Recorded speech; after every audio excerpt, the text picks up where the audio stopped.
Hi there, in this video we are going to discuss about the tissue repair process. So when there is tissue injury, there is always a tissue repair process which results to minimize the impact of that injury. So this tissue repair process basically involves two kinds of processes, which is one is regeneration and the other one is repair by connective tissue deposition or scar formation. Okay. So one is regeneration and other is scar formation.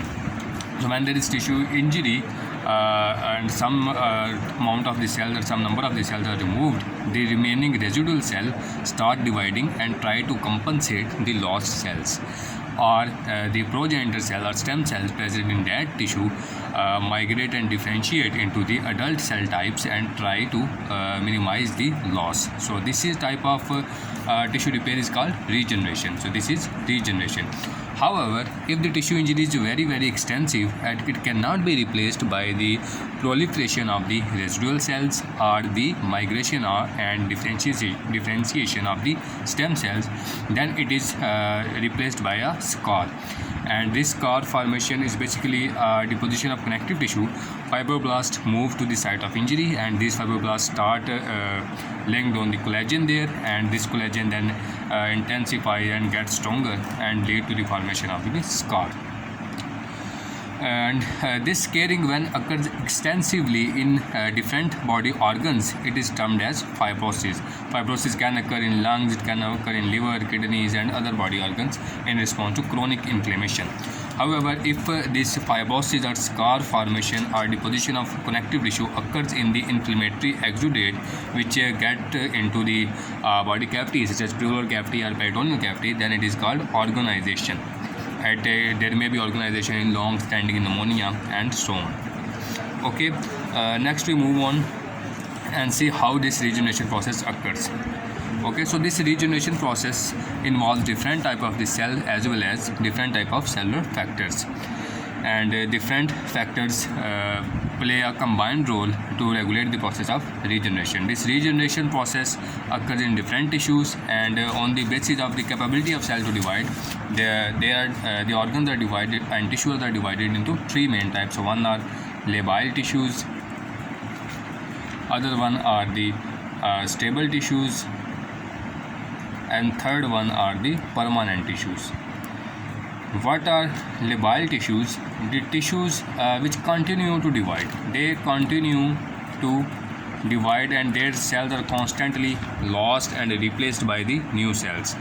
Okay, what are these tissues? For example, the epithelium on the skin as well as into your GIT tract, genitourinary tract, vagina, cervix, oral cavity, and so on. The epithelial cell in these tissues continue to die and replaced by the new cells. So these are the labile tissues in which there is continuous replacement of the old cell with the newer cells, and these new cells come from the differentiation of the progenitor cells which are present in those tissues. Our progenitor cells are stem cells present there.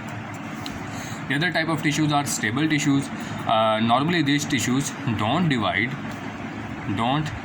and their cells are into the G0 phase of the cell cycle. It means that they are not dividing. However, if tissue injury occurs and there is need to divide, they can switch from G0 phase into the G1 and G2 phase and S phase and so on, and start their cell cycle again and divide again.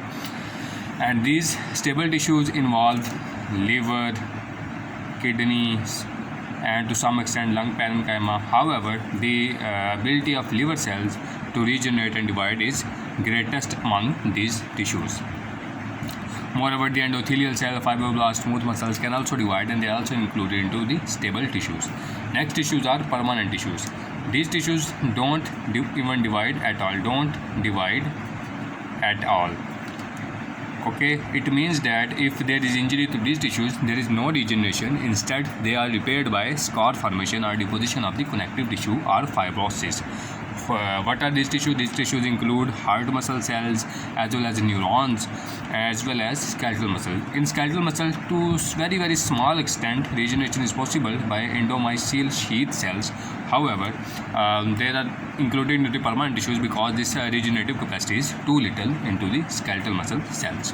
Okay. So this process of regeneration involves a complex interplay between growth factors and extracellular matrix. Extracellular matrix, basically the proteins in extracellular matrix. Supposedly this is extracellular matrix, and here is a site of injury here. Then the extracellular matrix protein hold on different growth factors. These growth factors are released by the damaged cell as well as macrophages, and extracellular matrix hold them and concentrate these growth factors at the site of injury. When they are concentrated at the site of injury, then the entire regeneration process goes on at the site of injury. Okay, different type of factors are involved here, which we will study on in the next topics. So what is the mechanism of tissue regeneration? The same things are discussed here. In epithelium of intestinal tract, skin and injured tissue are rapidly replaced by the proliferation of either residual cells or differentiation of the tissues from stem cells. Okay, as long as basement membrane is not damaged, if basement membrane or the pool of stem cells is also damaged, then there will be no regeneration or limited regeneration. Moreover, tissue regeneration can occur in parenchymal organs such as liver, kidney, thyroid and so on. However, the liver has great potential of regeneration, and other tissues has a limited potential of regeneration. Okay, and then again there are same thing, that there is a complex interplay between growth factors as well as extracellular matrix proteins. Now we move toward the liver regeneration. Human liver has an extensive capacity to regenerate. Even up to 90% of the lost liver mass can be restored by a process of regeneration. So liver regeneration is also by two processes.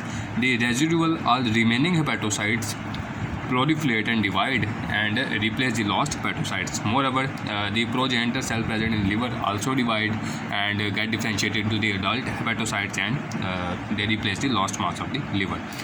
When some part of liver is lost, either due to some injury or due to dissection or due to removal of the tumor, the remaining hepatocyte, residual hepatocyte continue to divide, and this division is stimulated by interleukin 6, which is produced by hepatic Kupffer cells. Okay, and by other growth factors also involved, which is hepatocyte growth factor produced by many other cell types. And if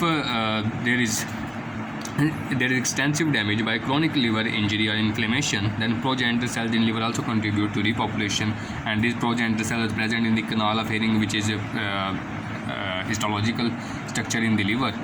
You have studied into the histology here. So these progenitor cells basically divide and replace the lost mass of the liver. Okay, so it was about the regeneration. It was basically a brief overview of the regeneration process. Next is the topic of scar formation, or how scarring occurs. So if there is extensive damage, or if there is damage to basement membrane, or if there is damage to the basic connective tissue framework of the tissue, or if damage is too much that it cannot be replaced by regeneration, then the tissue repair occurs by formation of a scar. This scar formation does not, you can say, compensate the lost tissues, but instead it supports the remaining tissues. It tries to you can say regulate the functioning of the remaining tissues and give support to that remaining tissue. Okay, what are the steps, different steps in the scar formation? In scar formation, first step is, if supposedly if there is a injury here, suppose this is the skin and there is injury, the first step is formation of platelet plug. Different platelets will gather here and they will try to block this opening here, which is called formation of platelet plug. Then there is the inflammatory response at the site of injury, and this inflammatory response will involve neutrophil, monocyte, macrophages, and different type of other leukocytes, depending upon their time to reach the site of injury. And then macrophages are activated by both classical pathway and alternate pathway. By classical pathway, they increase inflammation, and by alternate pathway, they stimulate the process of regeneration and repair. Next, when repair process will move on, different type of cells start to proliferate at the site of injury. These different cells include the epithelial cells which compensate the lost epithelium here. Then endothelial cell and the vascular cell grow there and start the process of angiogenesis.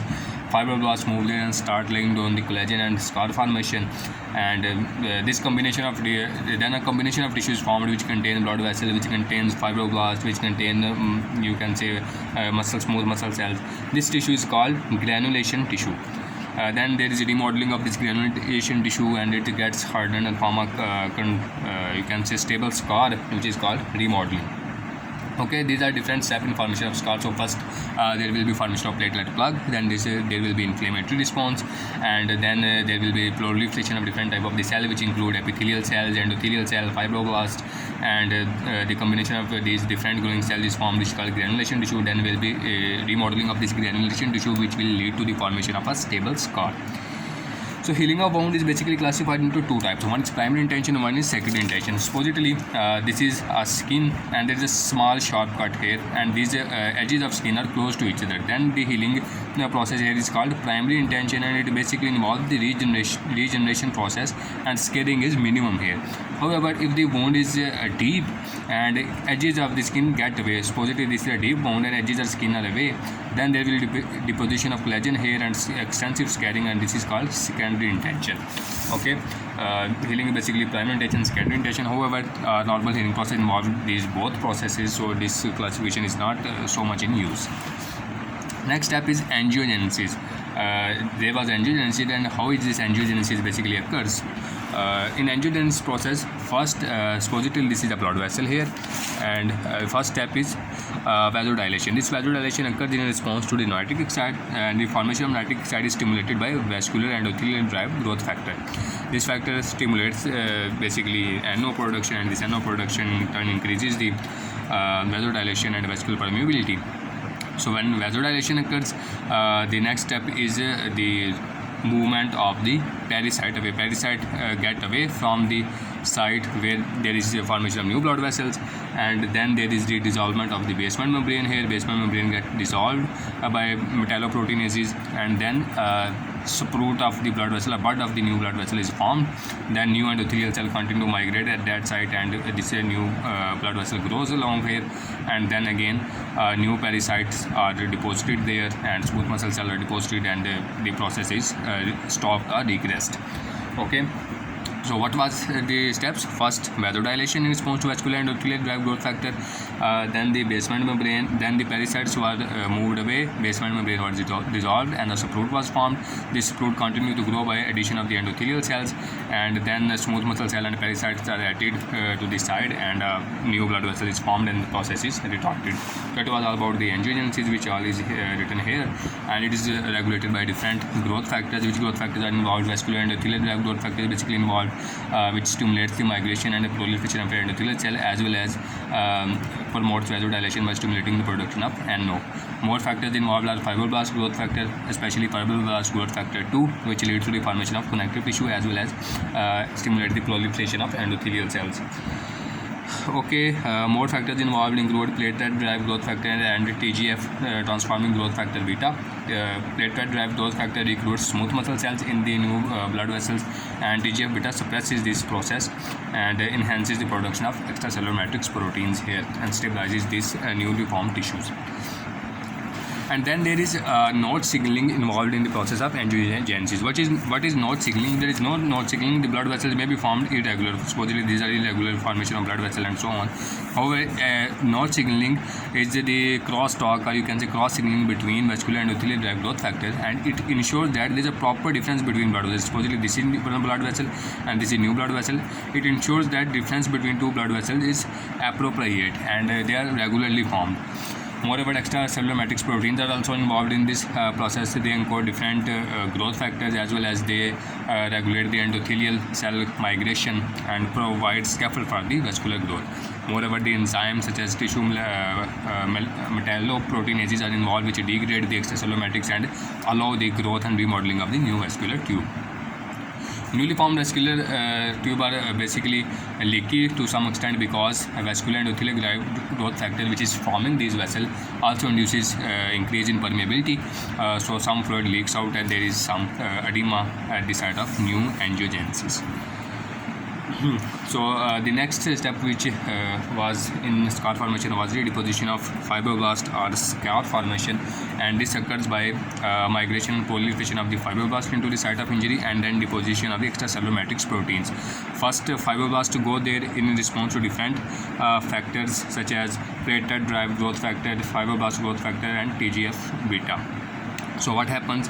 Fibroblasts grow there. Fibroblasts, after reaching the site of injury, they start laying down the collagen here, and gradually initially the number of fibroblasts is greater there, and more fibroblasts are migrating there. However, with passage of time, the fibroblast migration slows down. However, the laying down of the collagen and extracellular matrix protein increases, and then the process of remodeling starts here. Okay, in this process, the most important growth factor is transforming growth factor beta here. So what does this factor do? Transforming growth factor beta basically stimulates the fibroblast migration and proliferation, and increases the synthesis of collagen by collagen and fibronectin, and decreases degradation of extracellular matrix. Okay, it is basically involved in laying down more and more collagen and increasing extracellular matrix, and so it also inhibits the extracellular matrix proteinases so that extracellular matrix remains stable there. And it is also involved in the fibrosis of lungs. When there is increased level of TGF beta in lung tissue or kidneys, it can lead to their fibrosis. Therapeutically, it can be targeted to prevent the fibrosis of internal body organs. Okay, next we move on here, the process of remodeling here. So once scar is formed here, it is basically not as much strong. Then the remodeling of the scar tissue occurs. In this remodeling, type of collagen is changed. Okay, type of collagen from type 3 collagen early in repair is to more resilient type 1 collagen. Type 3 collagen is changed to type 1 collagen, which is more stronger. Here, moreover, the fluid from the scar tissue is lost, and then different metalloproteinases start to digest the scar tissue and remodel it according to the requirement. There are different matrix metalloproteinases. These are enzymes include collagenases, gelatinases. Then other enzymes include neutrophil elastase, and so on. There are multiple types of enzymes which are all written here. They digest different components of the extracellular matrix and scar tissue, and they also inhibit the inhibitor of matrix metalloproteinases, and there is a you can say a balanced response between matrix metalloproteinases and their inhibitor, which regulate the size and nature of the scar tissue and scarring at the site of injury. So this tissue repair process is regulated by different factors, which can be systemic factors as well as local factors. Okay, systemic as well as local factors. What are systemic factors? Systemic factors include infections, diabetes, nutrition status, and glucocorticoids. Infection speed up or increase the inflammatory response, and when there is increased inflammatory response, the healing process is retarded. Diabetes is also a disorder which increases the hyperglycemia, and it also causes some background level of inflammation, so it also retards the healing process. Moreover, if there is deficiency of vitamin C, there is a reduced production of collagen, and there is a retarded wound healing. Glucocorticoid in the same way retard the wound healing, because they inhibit the TGF beta, which is a principal cytokine involved in inflammatory process. That's why they are used in the infection of cornea to prevent the corneal scarring and opacity of the cornea. So what are the local factors which affect the wound healing? These local factors include mechanical factor. For example, due to mechanical pressure, the wound repair tissue at the wound can be torn away. Moreover, the poor perfusion due to some compression or arteriosclerosis or venous diseases can also impact the wound healing process. Moreover, the foreign bodies found at the site of injury impair the wound healing, and the type and extent of injury also responsible to impair the healing. If there is a small injury, it will be complete restoration in a shorter interval of time. However, if there is extensive injury, there will be extensive scarring and so on. Location of injury also important here to you can say determine the type of the recovery process and so on. So what are different defects which can arise in the wound healing? Different defects in wound healing are different processes which involve a problem of wound healing include venous leg ulcers, arterial ulcers, pressure sores, and diabetic ulcers. So venous leg ulcers are common in the varicose veins or other venous diseases in which there is pooling of blood in the veins. When there is pooling of blood in veins, there is no proper appropriate nutrition of the tissues, and due to accumulation of that poorly oxygenated blood in the tissues, ulcer develop at the site. Arterial ulcer also occurs in atherosclerosis and peripheral arterial disease and diabetes when there is a compromised delivery of the blood to the tissues and necrosis of the tissue develop. Pressure sores are common in bedridden subjects in which there is a continued pressure on the skin against the bone, and pressure sores develop. Diabetic ulcer are also common in especially lower extremities because there is a neuropathy, and in neuropathy patient does not feel about the pain of the injury, and there is also small vascular disease due to which there is ischemia, there is hyperglycemia, which all contribute to the reduced wound healing and increase the risk of diabetic ulcers. Okay, next step is excessive scarring. So excessive formation of scare at the site of injury is called hypertrophic scarring. Hypertrophic scare, what happens? Supposedly this is injury. Hypertrophic scare is the excessive scar formed which raises on the surface of the wound hair, however does not crosses the edges of wound.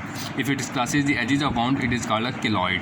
Okay, so excessive scarring can lead to formation of a hypertrophic scare or a keloid. Hypertrophic scare arises above at the site of injury, however does not crosses the margin of injury. However, if it crosses the margin of injury, it is called keloid. This hypertrophic scare regress over the period of time, however keloid does not regress. This is keloid shown here. Okay, so next we move toward exuberant granulation. It is also a condition in which excessive granulation tissue is formed and it crosses the margin of tissues. When it crosses the margin of tissue, reepithelialization or the movement of epithelial cell does not happen. So there is a need of surgically removing the excessive granulation tissue so that the epithelial cells can invade and cover up the surface. Moreover, rarely at the site of incision, desmoids or aggressive fibromatosis can occur here. What are desmoids? Desmoids are basically, you can say, tumors, and these tumors grow at a site of injury under abnormal conditions, and they does not metastasize and does not spread by blood or lymph-related body tissue. Instead, they locally invade the other surrounding tissue and structures, and they are extremely painful. Okay, another abnormality in wound healing is the wound contraction. If there is excessive contraction of the wound, which typically occurs at the you can say palms and soles, as well as at chest after burns, excessive burns, here they can call contracture, and in contracture tissues you can say attain abnormal appearance and the movement of the joints is severely compromised. Next is fibrosis in parenchymal organs. In response to chronic injury or chronic inflammation, internal body organs can be fibrosed and replaced due to excessive deposition of collagen. It commonly occurs in liver, kidneys, and so on. And the principal cytokine involved here is again transforming growth factor beta. There are different diseases which induce this fibrosis, such as liver cirrhosis can occur in chronic hepatitis, systemic sclerosis can occur in SLE, and idiopathic can be idiopathic pulmonary fibrosis, radiation-induced or drug-induced pulmonary fibrosis, and so on. These are multiple diseases which can cause fibrosis of the body organs. So it was all about today's lecture of the tissue repair. Thank you.